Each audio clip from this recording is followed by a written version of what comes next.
All right, what's up, Facebook? We're here at BFA HQ today, hanging out with a very important guest.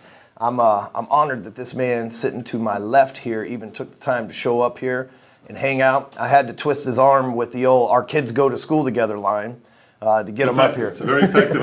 You're here. It worked. You're here. So this is the, in my eyes, the legendary Patrick Bet-David. This guy has built a machine, and I first got to know of Patrick a few years ago when he had a viral video where he was stepping out of his house in California into this Ferrari, talking about what it was like to be an entrepreneur. I bet within, and this is the only time other than Billie Jean, do you know him? Other than Billie Jean's Wolf of Wall Street video, that's the only time where somebody has, like, hundreds of people sent me that video. It's like, hey, did you check out this video? Who is this guy? And so I started looking into you. I'm like, yeah, who is this guy? Obviously, this video's taken off, and they've really got a good message behind them. And then I noticed that you're the owner of an insurance agency, PHP agency. Yes. And you want to tell us a little bit about that? Yeah, sure. I mean, when I got out of the military, I started. I wanted to be a bodybuilder, and I seen pictures. You were doing a good job of it. Back in the days, I used to. So then I met a girl at Venice Beach who was working at Morgan Stanley Dean Witter. I started working with Morgan Stanley Dean Witter. Then I went to Trans, and then from there we started PHP Agency October of 2009 with 66 agents. Today we have 8,400 agents in 49 states. Wow, 8,400 agents. That's a lot, man. Yeah, it's a good amount. What do you think's been the key for you to be able to recruit 8,400 people? Obviously, the effort being duplicated, but what do you think I think it's clarity in the target. That's number one. So you got to have a vision. Our vision from day one was a very big vision. I remember we had an event one time, and it was called Saving America Doing the Impossible. I was dressed as George Washington. My wife was dressed as Lady Liberty. We had 40 foot Mount Rushmore on the stage, 40 American flags. I had Ronald Reagan's son come and speak to the group, Michael Reagan, and I said we're going to have 500,000 insurance agents by 2029. Now, when I said 500,000 licensed agents, the industry has 200,000 agents. So it's absolutely a insane of a goal to pose. But we said 500,000 licensed agents, and we started off with 66, and then we grew. But so number one is vision. Two is knowing exactly what you're looking for. So I looked at the marketplace. If you read Blue Ocean Strategy, it'll give you a formula to know what the market's doing. You got to figure out a way to minimize, increase, eliminate, create. And I saw the market wasn't focused on minorities. Back in 2004, Ron Paul ran for office. He ran for president. On MySpace. And should have won, by the way. Could have won. Yeah, I mean, he could have won. The media blacked him out, but he was definitely ahead for a long time. Yeah. Absolutely. And he's 70 years old at the time. He raised $6 million in 24 hours on MySpace.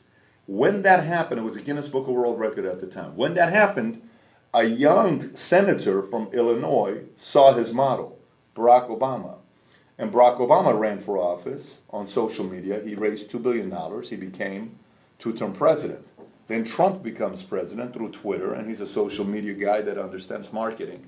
So for us, I noticed a lot of people were not paying attention to minorities, and we looked at women, minorities, and millennials. So for us, the average insurance agent in the company right now is a 34-year-old Hispanic female. And that is an your company. In our company, PHP. So if you come to our conference and you come to convention, you'll see, last one we had with Kevin Hart was our performance. Wow. You'll see thousands of people there and Kevin's performing. You would say, where is this place? Half the company's Latino. Young, good looking, sexy. That became our focus, and that helped us out.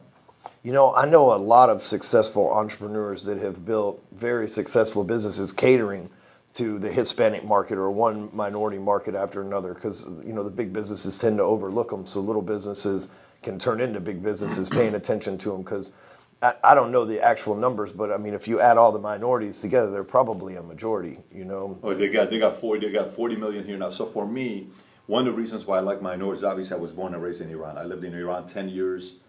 We escaped. Khomeini died. 6 weeks later, we escaped. Went to Germany. I lived at a refugee camp in Germany for a year and a half. Then I came to the States here. So the only thing I knew with my not knowing how to pronounce Wednesday, I would say Wednesday, or not knowing how to pronounce Gilligan's Island, I would say Island, because the S would throw me off and confuse me a little bit. Not knowing how to pronounce government, right? All these pronunciations. I knew one thing, I was gonna work hard. And so, if there's one thing minorities have in common is they are hard-working machines, and I respect people who work hard, they get along with me, so we wanted to focus on that side, and that kind of helped us out. Gotcha. So at 11 years old, you had left Iran, been in a German refugee camp before coming to here. That's pretty hardcore, man. Yeah. That's pretty hardcore. And you knew at a young age that this was the land of opportunity, that you could do whatever you wanted. This was a movie to us. Like, this wasn't even real. Like, when we landed, we had to pinch ourselves. Like, is this really happening? Like, where is Sylvester Stallone? I'm looking for Rocky. Where is everybody? Like, every house, because that's what we see. Right. We would see, like, gremlins. Where are the gremlins at? Where the Ghostbusters at? It was such an innocent, naive, like, right. You're thinking they're waiting for you in the airport when you land, right? But came to the state, I could not believe how amazing this country was. And so for me, I said, you mean to tell me I can talk about, like, when we first landed, we had the news. On the news, we're watching, the guy on the TV starts talking smack about the president at the time.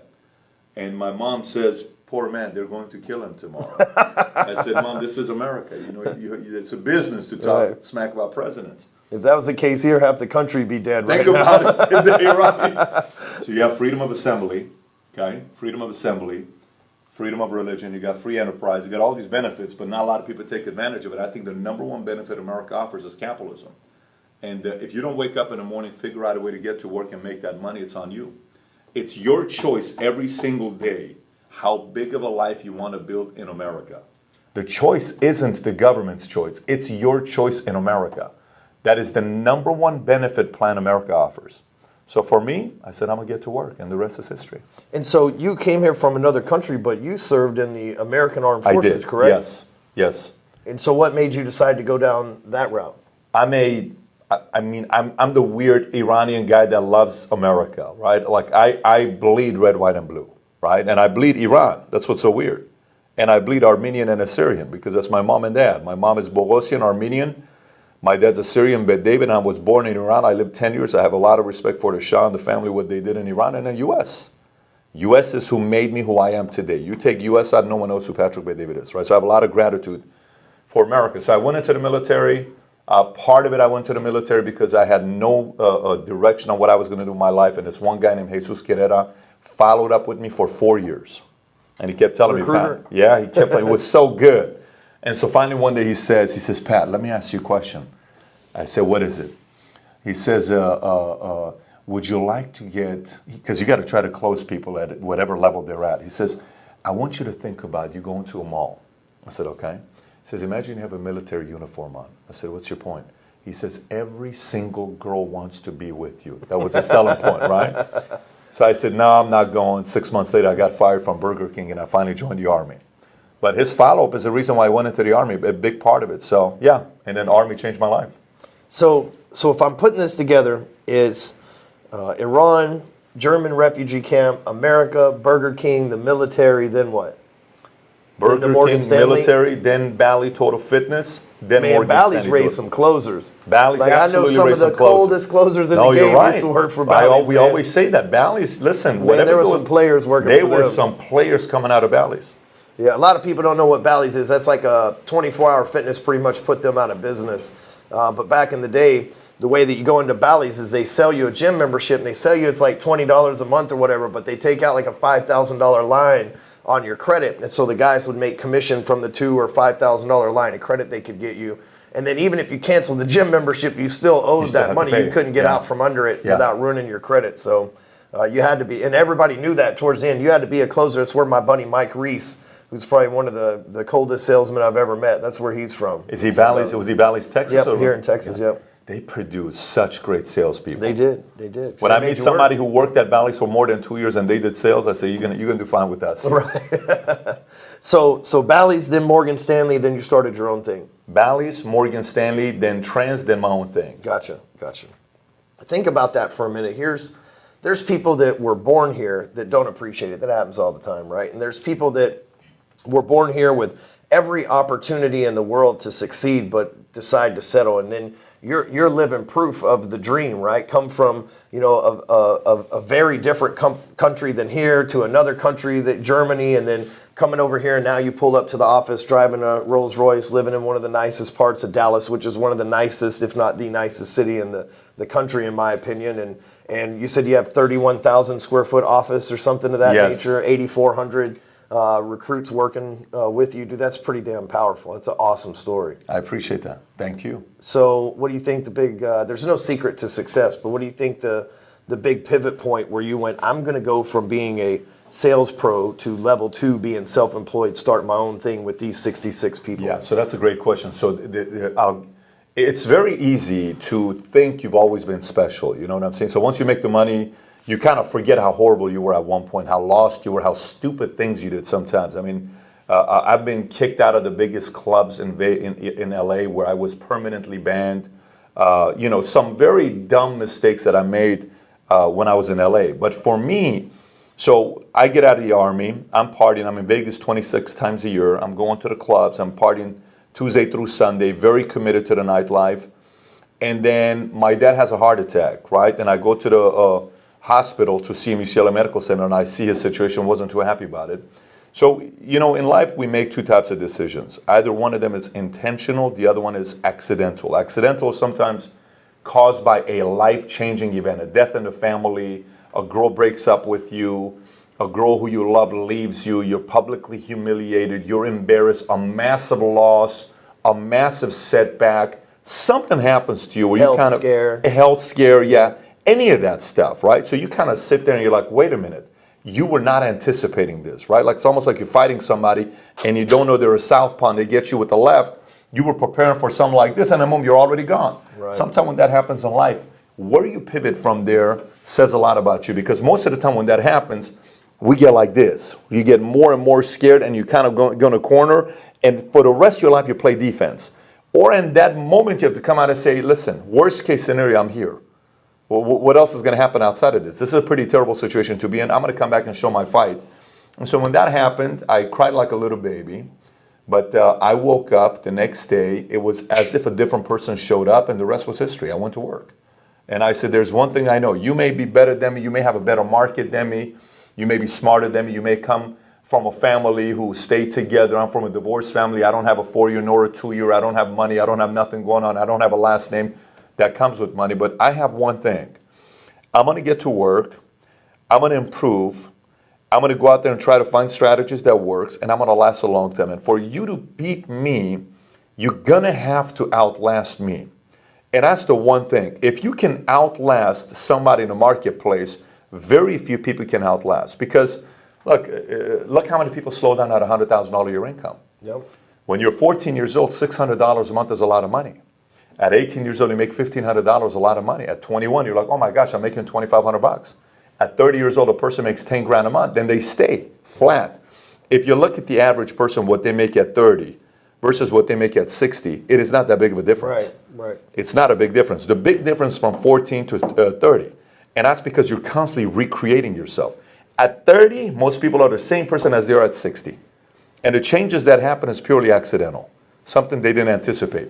But that's the moment we got to make a decision on who you want to be. And for me, I said, I'm going to go out there and get to work and get clear what I want. My dad's not going to die without him meeting my kids. My kids are going to meet who he is, because I never met my grandpa, my dad's father. So I went to work and I said, this is it. Kids are going to meet him. Kids are going to meet him. Kids are going to meet him. And today, my kids, you know, every night I go home, where's Papa? Where's Papa? Where's Papa? They love their Papa. And those dreams get clearer and clearer and clearer. And as you advance, you want to get your carrots to be replaced with a new carrot and a new carrot, because if you don't have any new carrots, you're going to plateau. So a little bit of all those things combined together is why, you know, I've had some kind of success so far. Yeah, we call it the force of average, right? Like somebody gets into a business or gets a job or whatever because they want above average results, and somewhere they learn to settle. Somewhere the force of average comes in and says, well, this is average for you. You don't have to do above average stuff anymore, you know, and a lot of people fall victim to it. For some people, the force of average hits them and keeps them at 100 grand or 50 grand. Some people, it keeps them at $1 million. But the force of average steps in and keeps you from growing. It keeps you from, it's almost like in class. If there's a grading curve, if you're the smart person and all of us are in class, you get a really high score, you mess up the grading curve Yep. for all of us, Yep. right? And so it's like crabs in a bucket, whatever you want to call it, right? So somewhere along the line, you know, the corporate grind gets tough, or people gossiping behind you because you might be their boss, and you just like, well, I'm just going to, like you said, I'm just going to stay here in my corner where I'm comfortable. And what I've learned, the only way to really beat the force of average, because what it's doing is it's distracting you. It's distracting you saying, here's this carrot's good enough, to use your example, right? And so the only thing that can beat that is being focused, right? I'm focused on having 500,000 licensed agents by 2029. I'm focused on doing the things to serve these 8,500 that I've got right now and staying focused on working. The other thing is, you know, a lot of people talk about the 4-hour work week, you know, and people are saying, like, I'll go to these mastermind events, Patrick, and everybody's like, well, you know, I don't know. I don't really work on my, it's almost like it's cool not to work, right? Especially in the internet marketing circles. It's like, I make laptop money and travel all over the world, and I have a team that does all this stuff for me. But I've always been of the mentality that I'm working as hard as 2 days in 1 day, right? So while the average person might get 280 days out of the year, counting time off and sick days and everything else, I'm getting 730 days a year worth of work, right? And it's only going to take a certain amount of time before I've put in 2 years for every, you know, 0.8 of a year that they have. In 5 years, I'll be able to fly past all of them. And we hit that pivot point about a year ago to where a lot of my mentors I've now outdone what they've done in business, you know, and a lot of people, like you said, that most businesses go out of business within the first 5 years, right? So we watched a lot of people start up in the last 5 years that have gone away too, but the key for me has definitely been the work as well. So I 100% agree with that. I mean, it's not, it's the whole 4-hour work week. It is an era we're living in, and I think there's a big market. I think Tim Ferriss was brilliant when he wrote that book. Most people, this is most people don't want to work that hard, right? Yeah. Most people, Bill Gates said, if you want to find out how to get something done faster, find a lazy person to do, because they'll always find shortcuts. Right. Right? So most people are okay with that, and there's nothing wrong with that. I think what it comes down to is the size of your vision. Who do you want to be in life? Okay, so let's just say you live out the life, and your life was, I want to make 150, I want to be relaxed, I wanted to come from the internet, I want to make 12 grand a month, and I'm totally cool with that for the rest of my life. I want to be happy. Okay, you die doing that, your kids remember you, are you okay with that? Yes, then go live the life. But if you die and you want more than that, and you want to make an impact, and you want to have history books write about you, and you want to be able to have a true impact in a life where your kids are going to say, that was my dad, your grandkids are going to say, that was my dad, then the standard and expectation is risen. So what life you want to live? Half the time when I'm talking to people and I ask them, I say, who do you want to be? What life do you want to live? I cannot tell you how many people don't have the answer to those two questions. Who do you want to be? What life do you want to live? Most people don't have a clue who they want to be. And so that when you don't have a target and you're not clear on it, somebody else who does is going to go further than you are.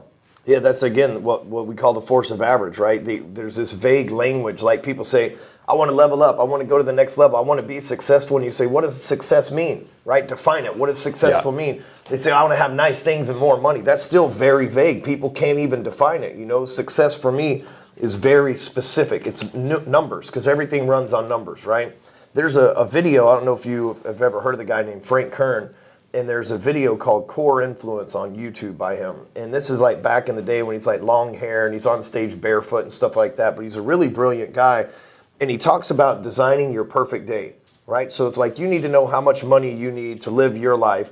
You need to design what your perfect day looks like, what you would eat for breakfast, how you would interact with your family, your kids, what cars you would drive, what house you would live in, what state you're in, what their tax rate is, and what cars you want, like all this stuff broken down to where all of a sudden you got a number. And that number makes you something you can focus on and get clear on. And then you do the reverse math of how many sales, how many deals, how many hours you have to work to make that number happen. Brilliant. I mean, you're reverse engineering the math to figure out what you got to do. Yep. A lot of people don't do that. They keep saying, I want to be successful, but they've never defined it, so they don't know what it is, so they never obtain it, because you can't obtain that which you can't define, you know? That is true. So, yeah, same was similar for me. You know, I was thrown into this industry as well. I had a life-changing moment that happened to me that caused me to go from a sales professional to self-employed and ultimately What to was that? CEO. What was that life-changing moment? For me, it was the firearms deal. You know, Got it. and the inability to get a federal mortgage license. And so I went from everything being all hunky-dory, me being the top producer of the company, and they offered me ability to stay there, but I was scared. I was like, if something goes wrong, they're surely going to point the blame at me, and I'd rather just not. I got in trouble for scraping the gray line anyway. I'd rather not do it again, kind of a thing.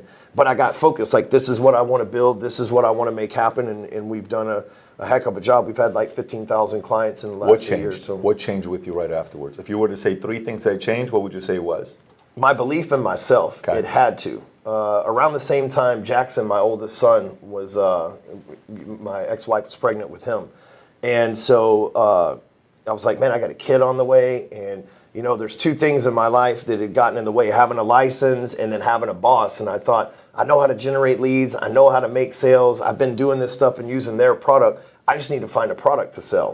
And so I started off selling multi-level marketing stuff, right? It's like it was an easy way to get a product. The internet market allowed me to test and try stuff. And then one day I just had the realizations like, dude, I should be selling my own information. It's no different than what these guys are selling anyway. And I know some of this stuff. So that's how it got started. But the belief that shifted almost immediately from I need a company to work for and I need a job to I need to make the stuff happen on my own. I can do it on my own. It was like, and people say all the time to me, they're like, how'd you make this stuff happen? It's like, I never thought that it wouldn't happen. Not for 1 minute. I remember, Patrick, when I was about 15 or 16 years old, we were driving on the tollway back here. And I was in the back of a red S10 pickup truck that one of my friends owned, right? And he's probably 18. And he had been driving to the Galleria Mall and putting on pants and then walking out with them and then returning them for money, right? That was his little hustle. And so we were riding back because he'd went in and traded some pants in that he'd stolen, riding back to get some beer money or whatever, right? And so we're riding down the tollway, and I remember passing this building and one that used to working over at Providence, right? And about that time, we saw a red Ferrari fly by us, and I told my 2 friends in the back of that pickup truck, I said, I don't know what these people do to have a job over here on the tollway, because this was all brand new back then, right? I said, I don't know what these people do to have a job over here on the tollway and to drive a Ferrari, but one day that's going to be me. And my friends laughed. They're like, dude, we're from like the poorest part of town. What are you talking about, man? Like, we're going to go get jobs at car washes and watch Chris steal pants for the rest of our life. Like, this is our gig. We're just beer drinking losers from the hood. And I was like, well, you guys may be, but I'm going to figure out a way out of this. Out of and it was almost like I relived. So you were dreaming. You were dreaming back then. I wanted big things. And you were 17, 18 at that time. The kid driving a red S10 was 18. You were 17, 18? Yeah, I was 16 or 17. Who were you in high school?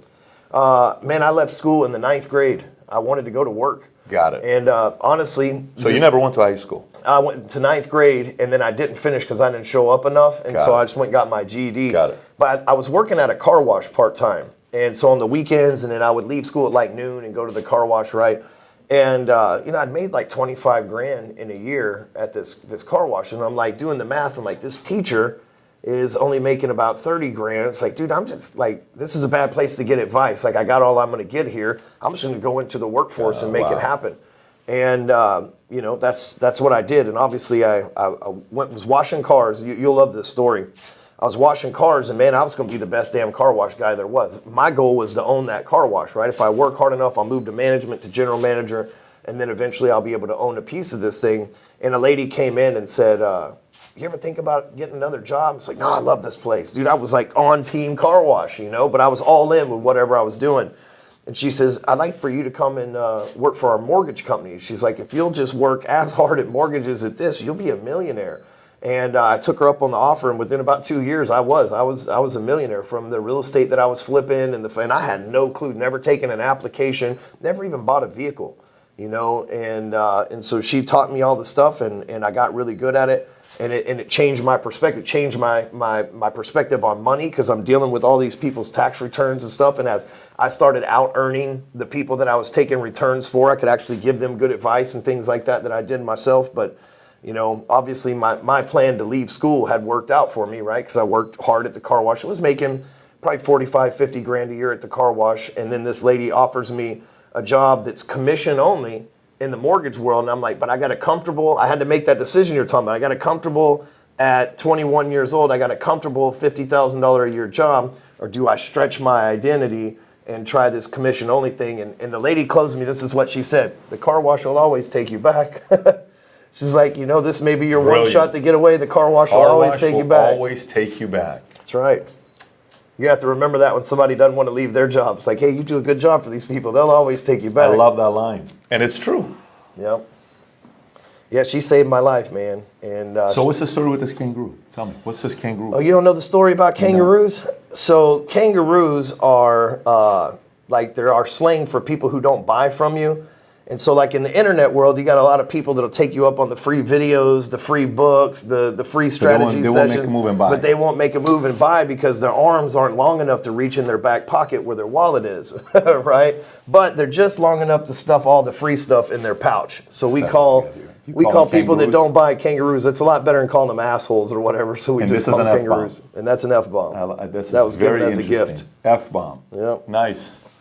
Yeah, kangaroos has kind of been our lingo. So, you know, guys in our group will tell stories like, I was talking to this kangaroo and didn't know he was a kangaroo. And, that's great. And so it's just our little insider thing. That. So I like the setup you got here.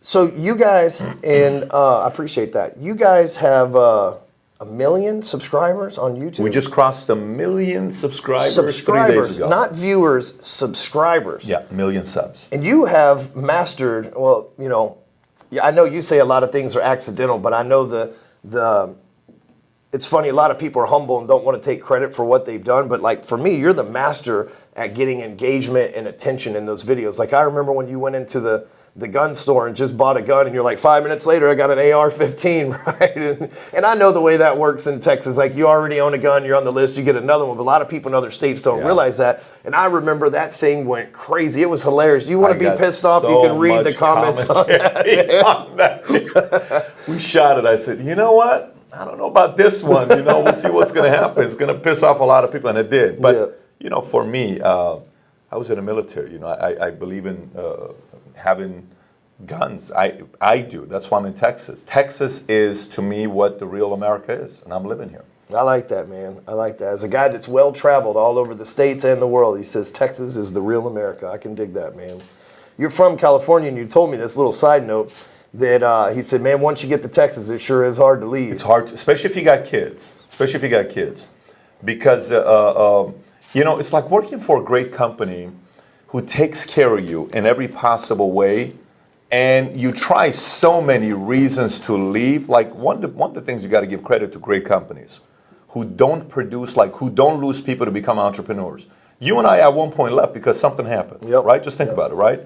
So, but these companies that keep great employees, why do they do it? They offer a great benefits plan to them, right? Whether you have a retirement, you got travel, you got this, you got that. Something is so attractive that a person stays. Texas, if Texas was a company, it offers such great benefits program that's tough to leave. Yeah, I agree. I've been here for 39 years. I agree 100%. So if folks here that are watching want to follow you, what's the place where you're the most active on? You go on YouTube, you can type in the word valuetainment, you'll see me all over the place. Or if you message me on Instagram and Twitter, I do respond back. So Instagram or Twitter, the handle will be Patrick Bet David. You'll hear a comment back from if you message me on those two places. Yeah, it's a verified account, so you know which one's his. He's got the blue check next to it.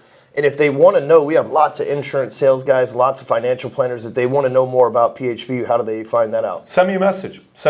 And you know, we'll take it from there. If you go on YouTube and you watch a video, 4 Steps to Creating Wealth, you watch that video, it's got somewhere around 200,000-300,000 views. That'll kind of give you an idea about, if you're in the insurance business, that'll give you an idea about what we do there. But if you're an entrepreneur or you're in sales or business, if there is one video I would advise you to watch on YouTube, it'd be a video I did. It was a talk I gave when I lived in an RV for 30 days. We went from LA to Miami, Miami to Toronto, Toronto to San Fran back to LA. 30 days, lived in this RV, and I give talks every day. Thousands of people showed up. The video is called DNA of an Entrepreneur. DNA of an Entrepreneur. I think that'd be a very good video for you to watch on YouTube. Yeah, because you're basically, you said there's 200,000 agents in the industry, and you're trying to have 500,000. So you're like churching the unchurched here. You're going out and evangelizing people that never thought this was an option.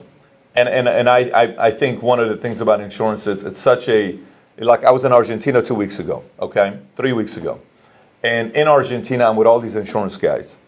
And they're making ridiculous money. When I say working, selling insurance. They're making $1 million, $2 million, $3 million, $5 million, $10 million a year income insurance.